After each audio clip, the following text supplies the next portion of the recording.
السلام عليكم ورحمة الله وبركاته. مرحبا بالتلام ديالي، مرحبا بكم على قناتي إبسيلون فيزيك. معكم الأستاذة زينب، واليوم إن شاء الله غنشرحو درس التفاعل الكيميائي، مفهومه وقانونه. Les transformations chimiques de la deuxième année du collège. Donc j'espère que vous serez nombreux à regarder la vidéo, à suivre l'explication et à interagir avec l'explication et la leçon. Donc si vous avez des questions, n'hésitez pas à les écrire en commentaire. أول حاجة ذكروني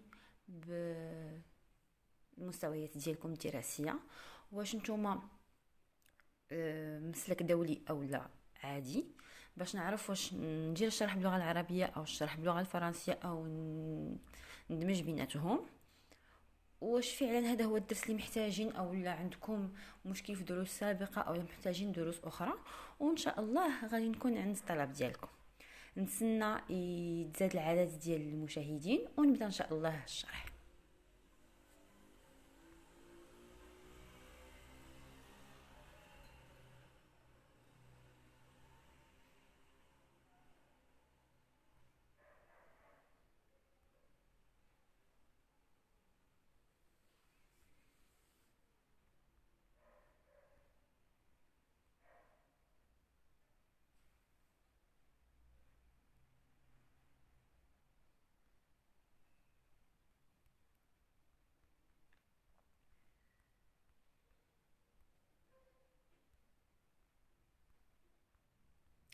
كنطلب منكم تشاركوا اللايف على صفحات اخرى باش يكون اكبر عدد ديال المتابعين، ونقدروا نبداو الدرس بسرعه ان شاء الله.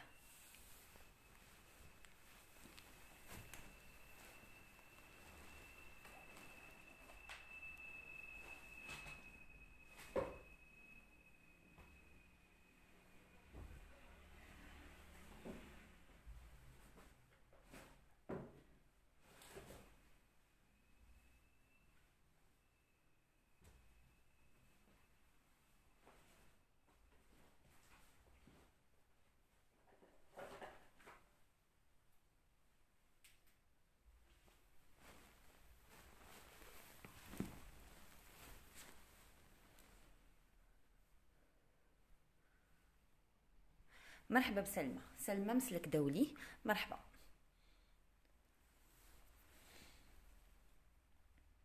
كنتمنى تكون هذا هو الدرس اللي وصل ليه لي ترانسفورماسيون شيميك. اذا نبدا على بركه الله. دونك درس التفاعلات الكيميائيه. قبل ما نبداو الدرس كنفضل نقوم بواحد التذكير بخصوص الذرات والجزيئات.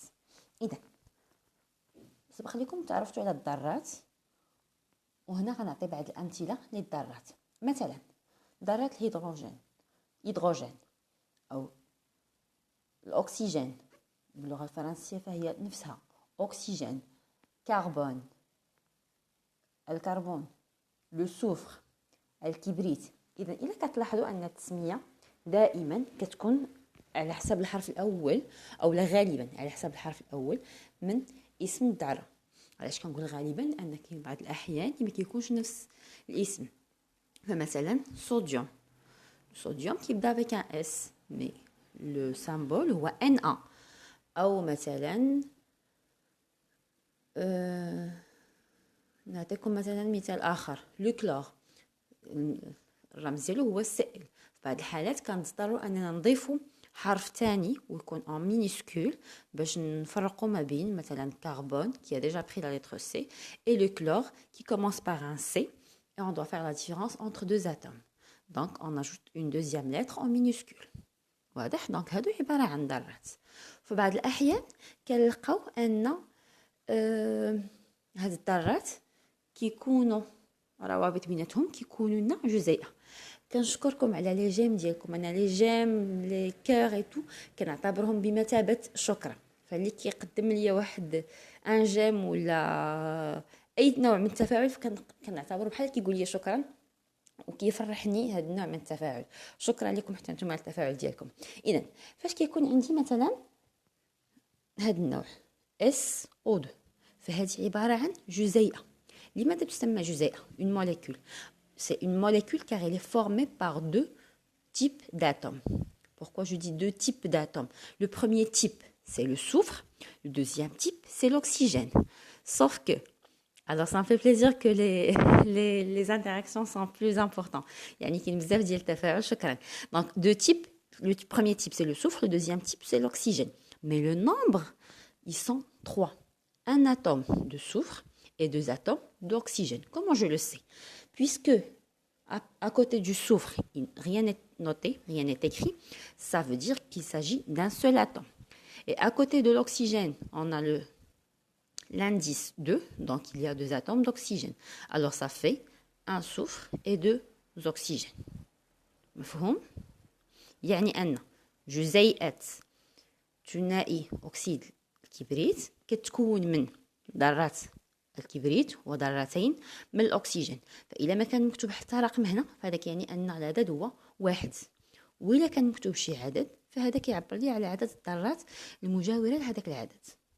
واضح؟ دونك هذه عبارة عن جزيئة. ملي كيلقى كتابة بهذا الشكل هذا فهي عبارة عن ذرة.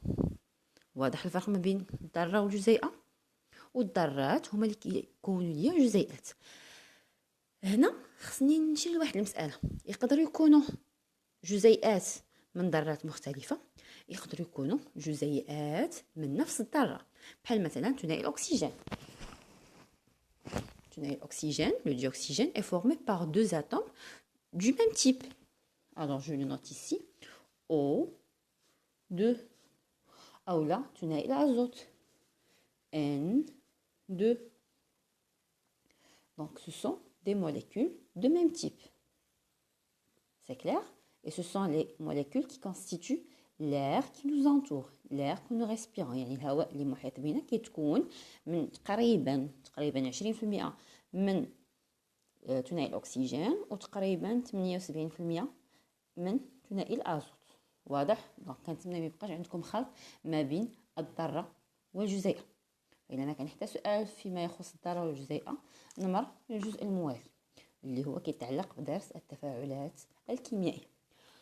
فهنا تقدروا تسألوا علاش ذكرتي نفسي بالذرات والجزيئات؟ لأن التفاعل الكيميائي هو تفاعل يحدث بين ذرات أو بين جزيئات أو بين ذرة وجزيئة إلى آخره.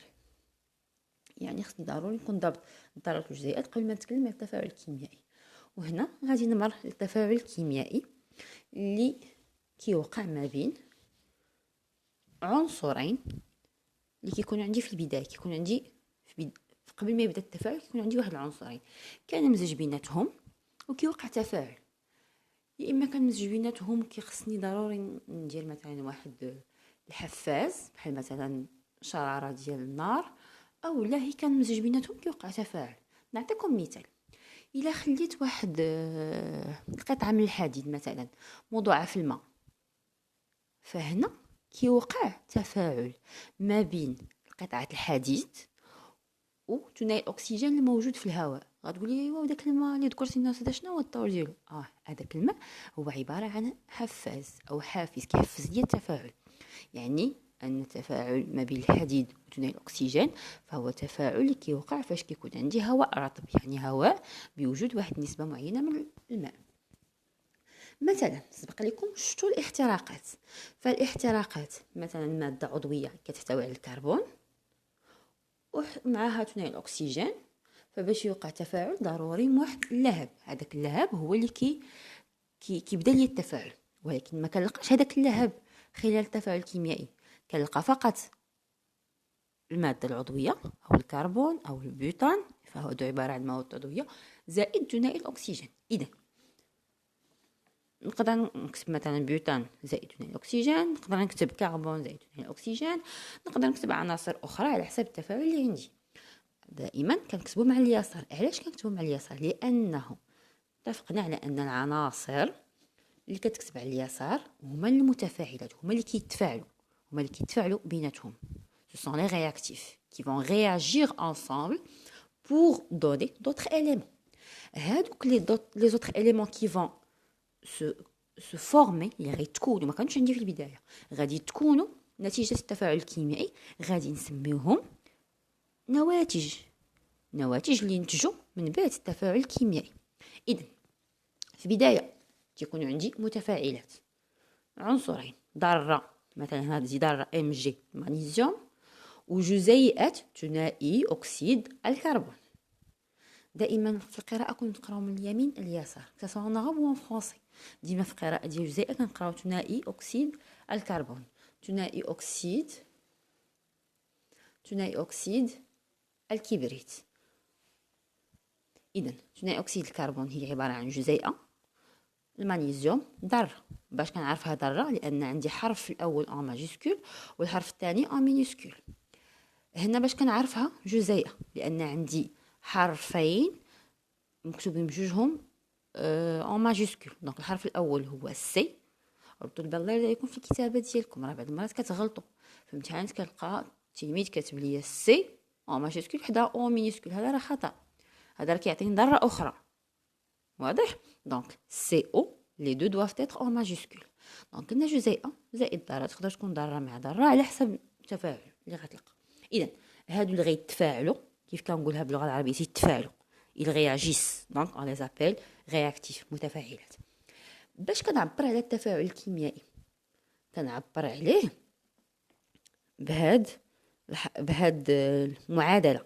اذا هاد المعادله كيكون فيها في الوسط واحد السهم هو اللي كيبين لي الانتقال من الحاله اللي كانوا فيها المتفاعلات الى الحاله اللي تكون عندي فيها النواتج لي برودوي. سي كلير؟ اذا هنا لاحظوا كان عندي لو مغنيسيوم كذره. هنا كنلقى المغنيسيوم ولكن ما بقاش في حاله ذره ولا في حاله جزيئه لانه ولا معاه الاكسجين. هنا كان الاكسجين مع الكربون. هنا كنلقى الاكسجين متوفر ولكن مع المغنيسيوم، يعني ولا كان في جزيئه ولا في جزيئه اخرى. هنا كان عندي الكربون في جزيئه ثنائي اكسيد الكربون. هنا كنلقى الكربون بوحده كذره. اذا شنو كنلاحظ ان خلال التفاعل الكيميائي هاد الاجسام اللي كانت ما كتبقاش كيف ما كانت. اذا تنقول انها لا تنحفظ. الذرات او الاجسام البسيطه لا تنحفظ، il ne se conserve pas. كانت ذره ولا جزيئه، كان جزيئه الكربون كان في جزيئه ولا في ذره. اذا les corps simples ne se conservent pas sauf que on n'a pas un autre élément qui n'a pas été à l'état initial. ما كانش عندي مغنيسيوم كربون اكسجين. غنلقى هنا مثلا حديد ازوت كلور او شي حاجه اللي ما كانش عندي في المتفاعلات. مستحيل، لا يمكن. اذا نفس العناصر اللي كانوا هما اللي كنلقى ولكن في حالات مختلفه.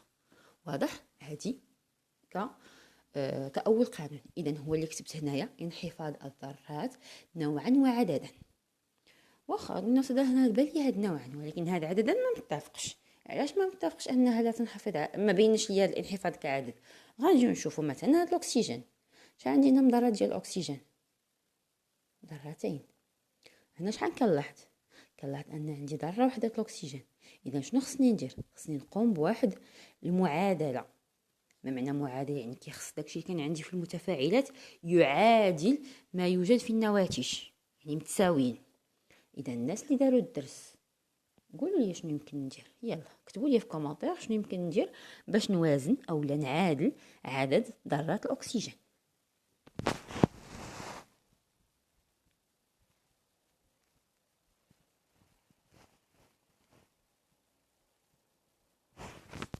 يلا كنتسناكم.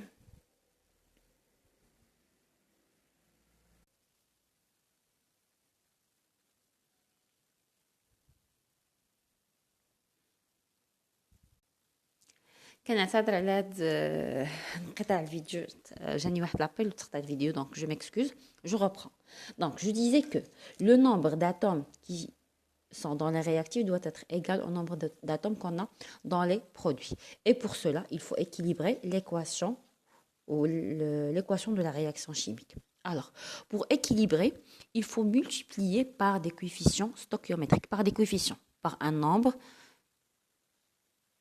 avant l'élément كونر. يعني لمعادلة أو باش تكون عندنا معادلة كيميائية متساوية فيها عدد الذرات ضروري أني نضرب في واحد المعامل اللي كيتكتب قبل من العنصر الكيميائي. وهذا المعامل خصو ضروري يكون عدد صحيح طبيعي، يعني 2 3 4 5 الى اخره. وفي حاله ما حصلتوا على عدد عدد كسري، يمكن لكم غادي نشوفوا طرق اللي يمكننا نضربوا مثلا في هذاك العدد اللي عندي في المقام، نضرب فيه المعادله كلها باش نتخلص من هذاك العدد الكسري. واضح؟ اذا ما نطولش في الهضره، نشرح بسرعه. اذا شنو عندي هنا؟ قلنا عندنا ان سول اتوم دو magnésium dans les réactifs, un seul atome de magnésium dans les produits. Alors il n'y a pas de souci au niveau du magnésium. Par contre, au niveau de l'oxygène, on a 2 atomes d'oxygène dans les réactifs et un seul atome d'oxygène dans les produits. Pour cela, il suffit de multiplier par 2. يعني اني كنضرب هنا في العدد 2. علاش عدد 2؟ حيت هنا عندي 2 بكل بساطه. دونك كنشوف العدد اللي عندي هنا، كنقول شحال خصني نضرب هذا العنصر هذا باش يوليو عندي تساوي بالنسبه لعدد ذرات الاكسجين. دونك هنا 2، هنا 2 ضربت في 2. ولكن اش وقع تغيير في عدد ذرات المغنيسيوم، وبالتالي ساضطر اني نضرب في العدد 2 هنايا. دونك واش غاولي عندي؟ ذرتين من المغنيسيوم في المتفاعلات، ذرتين من المغنيسيوم في النواتج، ذرتين من الأكسجين في المتفاعلات، وهنا ذرتين من الأكسجين في النواتج. اش بقى عندي؟ بقى الكربون. هنا عندي 1 وهنا عندي 1. إذا عندي معادلة، يعني عندي تساوي من حيث عدد الذرات ونوع الذرات. Donc on a conservation des atomes en genre et en nombre. Pour la première condition, pour la conservation de la masse, ça vous pouvez le constater si vous faites l'expérience en classe. يعني درتو تجربة في القسم غيبان لكم أن هناك انحفاض للكتلة. واضح؟ دونك غتقوموا مثلا بقياس كتلة المتفاعلات قبل ما يبدا التفاعل، وفي نهاية التفاعل غتعاودوا تقيسوا الكتلة ديالهم، غتلقاو أنها نفس الكتلة، وبالتالي نقول أن كتلة أن خلال التفاعل الكيميائي الكتلة تنخفض. واضح؟ وهذه تسمى حصيلة التفاعل الكيميائي أو معادلة حصيلة التفاعل الكيميائي. نعطي مثال آخر، مثلا CH4 زائد O2 كتعطينا CO2 بلس H2O. أنا تعمدت نعطي هذا المثال لأن سبق لكم وشفتوا الاحتراقات أو احتراق مادة عضوية، يعني تفاعل مادة عضوية مع ثنائي الأكسجين، وانتم عارفين أن كينتج على هذا النوع من التفاعل في حالة الاحتراق الكامل ديوكسيد دو كربون، ثنائي أكسيد الكربون زائد الماء. واضح؟ دونك هادو عبارة عن نواتج وهادو متفاعلات. نقدروا نقوموا بمعادلة ولا بموازنة المعادلة الكيميائية بنفس الطريقة اللي درنا في البداية. نقدروا نتبعوا خطوات أخرى اللي هي عادة الأسئلة اللي كتلقاو في التمارين. كيعطيوكم مثلا معادلة كيميائية أو المعادلة الحصيلة بهذا الشكل هذا، وكيطلبوا منكم تملئوا واحد جدول اللي كيطلبوا فيه عدد الذرات، نوع الذرات، وشحال كان العدد ديالها قبل التفاعل وشحال العدد ديالها من بعد التفاعل. وهذا الجدول كيمكننا اننا نتاكدوا من انخفاض عدد ونوع الذرات. واضح؟ نقوم بهذا الجدول بالنسبه لهذه المعادله اللي عندنا هنا. نسميو هاد العناصر الكيميائيه ولا كتعرفوهم. يلا الا معنا اللي كيعرف الاسماء يذكرهم لينا. دونك شنو عندنا هنايا؟ عندنا CH4. شنو الاسم ديال CH4؟ O2 راه كلشي كيعرفو، CO2 و H2O كلشي كيعرفو. يلا ذكروني بالاسماء وخاصه CH4. يلا ما هو اسم CH4؟ دونك في انتظار اني نكون جدول كنتمنى تكتبوا الاسماء ديال المتفاعلات. كتبوا متفاعلات يعني كتبوا اسم هذا وغديروا زائد، كتبوا هذا اسم ديال المتفاعل الثاني وغديروا اون فلاش ولا ديروا تساوي الا ما يمكن لكمش ما قطعتش في الكلافيي، وكتبوا اسم الناتج الاول زائد الناتج الثاني. يلا انا كنتظركم على ما نكتب او على ما نخطط الجدول. دونك كنقوم بجدول بهذه الطريقه. كيطلبوا مني عاده في التمارين عدد الذرات قبل التفاعل وبعد التفاعل. يلا كنتظر التعليق ديالكم بخصوص اسم CH4. وهنا كيكون مطلوب مني اني نكتب اسماء الذرات. يلا ما كاينش اجوبه.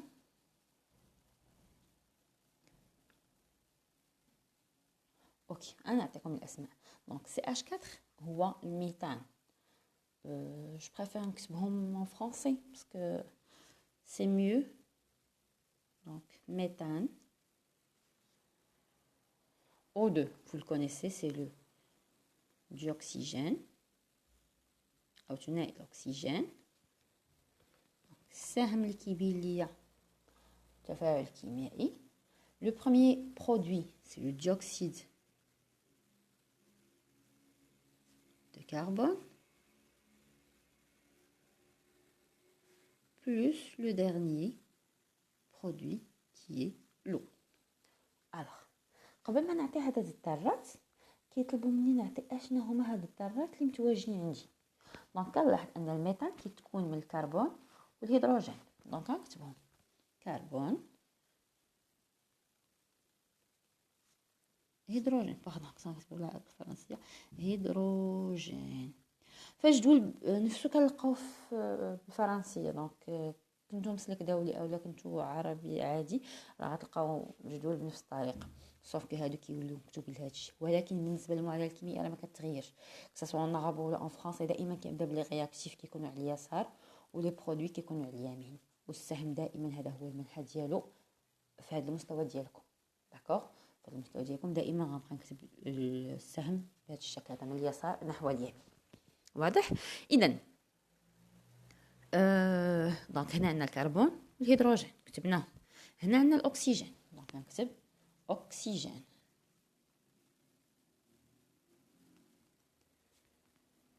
نشوف شنو هما الذرات اللي عندي في النواتج. كربون اكسجين. هاد الكربون ستاد الالف دونك تقدروا تكتبوا كربون بدون الف يعني هذا. اكسجين هو. هيدروجين هو. اكسجين ها. يعني شنو؟ يعني نفس الذرات اللي كانوا في المتفاعلات هما اللي كاينين في النواتج. ما كاينش شي ذره اللي اختفت اولا شي ذره اللي نتجات ما كانش عندي في البدايه. واضح؟ نفس الذرات. دونك انحفاض ذرات النواه. درك غادي نشوفوا الانحفاض من حيث العدد. اش كنلاحظ؟ شحال عندي من ذرات الكربون في المتفاعلات؟ 1. الهيدروجين 4.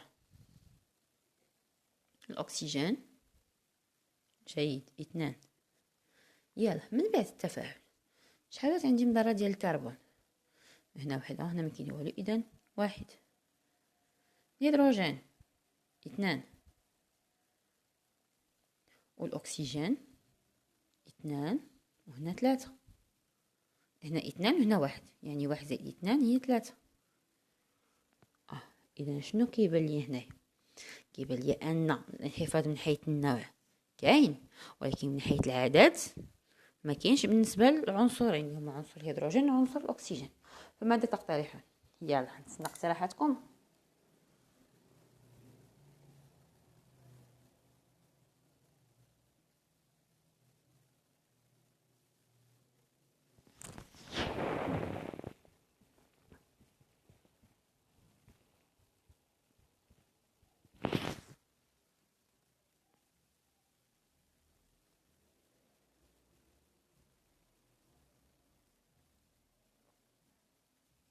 يلا كنتظر الاقتراحات ديالكم.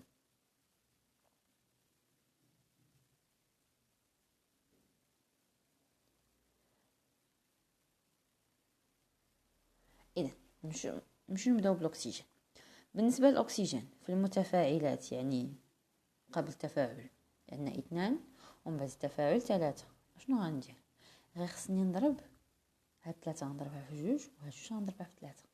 يعني اني هنا كنضرب في 3 كيولي العدد هو 2 في 3 يساوي 6. وهذه اللي كانت فيها 3 غنضربها في 2 يخرج العدد هو 6. واضح؟ اذا الاكسجين قبل التفاعل غنضرب في 3 وبعد التفاعل غنضرب في 2. ولكن غادي يوصل واش هنا ولا هنا. هنا غادي نعرفوا فين ولا غنضربوا في 2.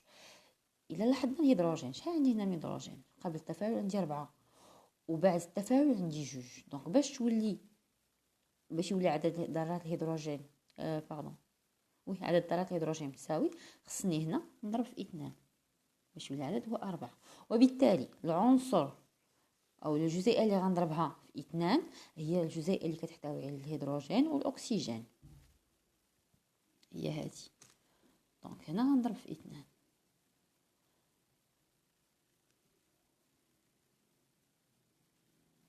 لاحظتوا معايا اشنو وقع؟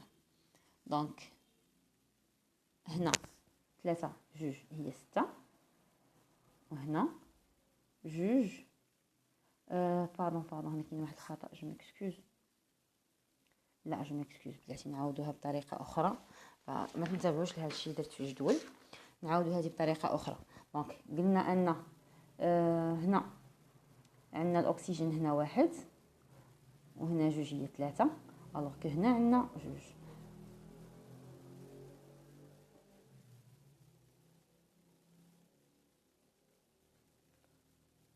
دونك هنا ضربنا في 2، ولو عندي هنا 2 غنكتبها بهذه الطريقه، 2 في 1 هي 2 زائد هذه اللي كانت هنا كتساوي 4 ذرات ديال الاكسجين، 4 ذرات من الاكسجين.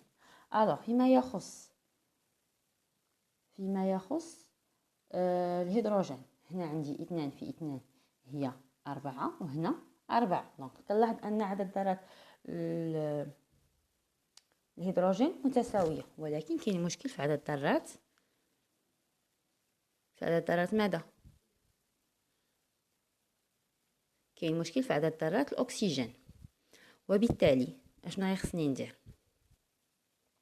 هنا 2 هي 4، وهنا 3 في 2 هي 6. شنو كتقترحوا؟ فالاقتراح الانسب هو ان باش يوليني عندي نفس العدد كنضرب هنا في 4 فيوا 3 وكنقسم على 2. واضح؟ دونك شنو كنلاحظ؟ هنا كاينين 4، 2 زائد 2 هي 4، وهنا كاينه 4 مقسومه على 2 هي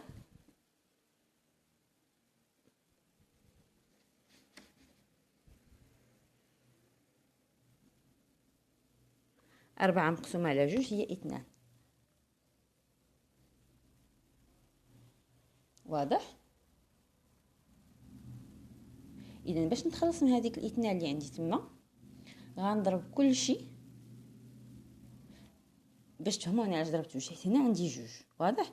دونك 4 على 2 في 2 كتختزل هاد 2 مع هذه كتبقى لي 4.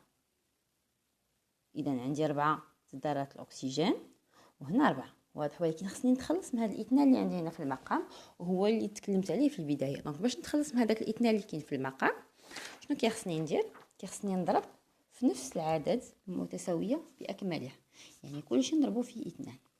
علاش كنحصل في النهايه؟ كنحصل على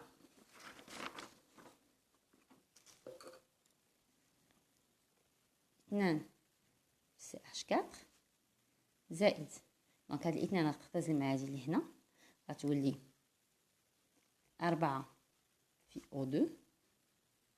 هنا غنضربو في 2، دونك 2 سي او 2 زائد 4 اش 2. دونك الا جيت نحسب اش كنلقى 2 اولا ذرتين من الكربون، وفي النواتج ذرتين من الكربون. بالنسبه للهيدروجين 2 في 4 تساوي 8، وهنا 4 في 2 تساوي 8، يعني عندي 8 ذرات من الهيدروجين. وبالنسبه للاكسجين 4 في 2 8، دونك 8 ذرات من الاكسجين، وهنا عندي 2 في 2 هي 4 زائد 4 تساوي 8، يعني في الكل عندي 8 ذرات من الاكسجين. وبالتالي كنلاحظ ان انحفاظ ذرات نوعا وعددا تحقق عندي في المعادله الكيميائيه. واضح؟ اذا بهذا كينتهي درس اليوم. غننتظر واحد بعض الدقائق الا كان عندكم شي سؤال او استفسار او شي حاجه ما واضحاش او شي معادله اخرى بغيتو نشرحها، وإلا ما كان حتى تساؤل غادي ننهي اللايف. شكرا على التفاعل ديالكم، وما تنساوش تخليو لي في التعاليق شنو هما الدروس الاخرى اللي بغيتو نخدم معكم، او اللي عندكم تمارين او امتحانات او اي نوع من هذا القبيل بغيتو نخدموه بحال هذا الشكل، ما تردوش انكم تصيفطوه ليا في الخاص. بالنسبه للناس اللي ما كنجاوبهمش في الخاص، في وقت فاش كيصيفطوا ليا السؤال ديالهم او الميساج ديالهم، الله يرضي عليكم غير انتظروا، راه من بعد واحد الوقت فاش كنلقى الوقت راه كنجاوب كلشي. هي كنلقى الوقيته المناسبه راه كنجاوب الجميع، ما كنخلي حتى واحد بلا ما نجاوبو، لا في التعاليق ولا في الميساجات. دونك غير شويه ديال الصبر ان شاء الله راه كلشي كنجاوبو.